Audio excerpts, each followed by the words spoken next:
¿Qué es la violencia vicaria? 5 puntos básicos. ¿Cómo entenderlo rápidamente? ¿Por qué se dice que es una violencia de género? ¿Por qué se dice que desprotege a la infancia y vulnera sus derechos? ¿Por qué es incorrecta su existencia como ley? ¿Y por qué no es científicamente correcta? La manera más rápida para entender qué es este dicho al que se denomina violencia vicaria es con un ejemplo. Imaginemos que hay 2 padres de familia en un festival de la escuela y uno empieza a discutir con el otro. Entonces uno de ellos, ante la acalorada discusión, ya molesta con la otra persona, decide, para desquitar su frustración, darle una patada a su hijo pequeño, al hijo pequeño del otro. Esto ya es un acto de violencia directa con un menor de edad, que no tenía que ver con el conflicto inicial. El padre del niño agredido va con las autoridades y denuncia el hecho. Y dice que el otro padre, en un intento para desquitarse con él, golpeó a su hijo. Pero que la víctima real es él. Porque el otro pues solo usó al hijo como camino para herirlo a él emocionalmente, que en realidad quiere que se le ponga a él como víctima real de la situación y no al menor, puesto que el menor solo lo usaron como camino, como interpósita persona para llegar a él. Y por lo tanto ese acto violento se tiene que denominar como violencia vicaria, porque en un intento de dañarlo a él usaron a su hijo como objeto. Que claro, qué mal, pero que la víctima real es él.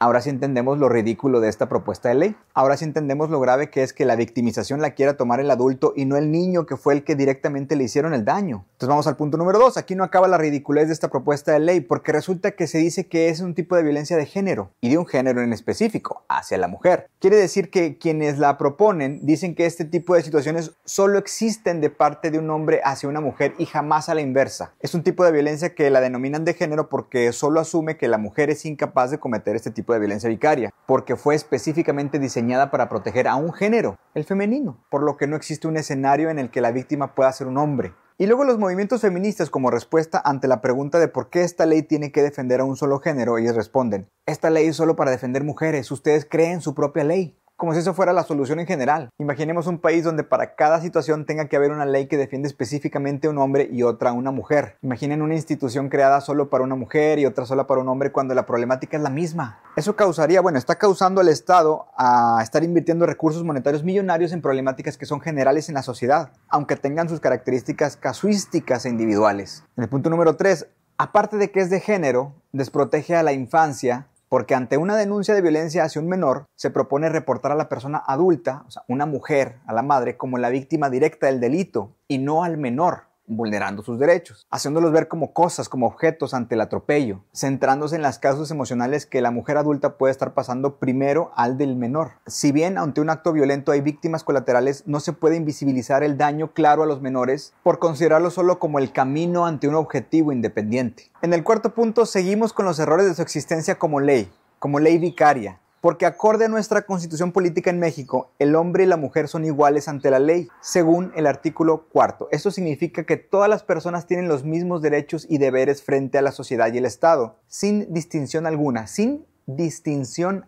Esto incluye distinciones de sexo. La Ley General para la Igualdad entre Mujeres y Hombres busca garantizar la igualdad de oportunidades y de trato entre hombres y mujeres. El derecho a la igualdad ante la ley es un derecho humano que implica que todas las personas deben de ser tratadas de la misma forma sin favoritismos o distinciones, sin distinciones por sexo, por ejemplo.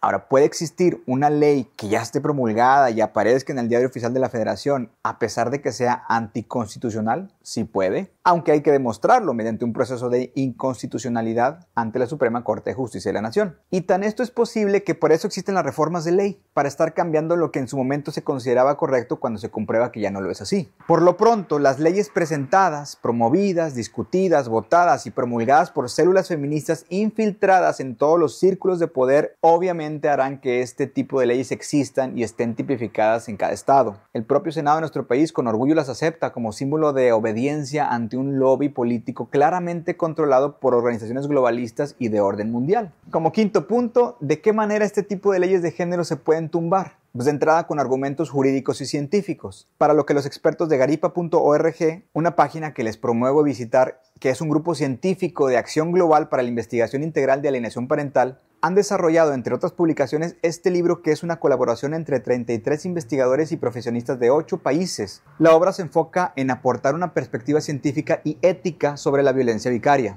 Alejandro Mendoza, presidente del capítulo regional hispano de Garipa, platica de cómo la manera en la que fue acuñado este término no es la correcta. Se acuñó el término en una entrevista en el 2012.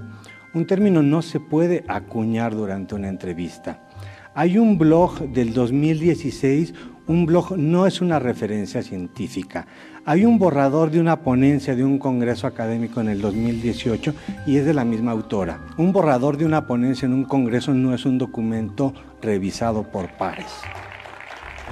No hay que dejar pasar que este tipo de ideas son propuestas por extranjeros. Viene directamente de España, donde esta ley ha causado tremendo daño a las familias por allá. Traído por Sonia Vaccaro, quien es la que menciona el doctor Alejandro Mendoza, que es quien acuñó el término ella misma sin ningún sustento científico, y quien es la discípula de Jorge Corsi, quien es un pedófilo confeso, y quien ya purgó su pena en la prisión española. Mujeres que están pasando por una situación de obstrucción del vínculo filial. Desafortunadamente esto no es una problemática independiente de las mujeres. De hecho le ocurre en mucho más proporción a los hombres, padres de familia. Pero sin importar a quién le ocurre más, si a papá o a mamá, las víctimas de esta situación son nuestros hijos. Y a este mal no se le llama violencia vicaria, se le llama obstrucción parental. Y los papás no somos las víctimas. Dejen de acudir a los grupos feministas hegemónicos a recibir palmaditas en la espalda, haciéndolas sentir como que ustedes son las víctimas. Únanse a movimientos familiares, conservadores, donde vemos por los derechos de nuestros hijos, no de los adultos.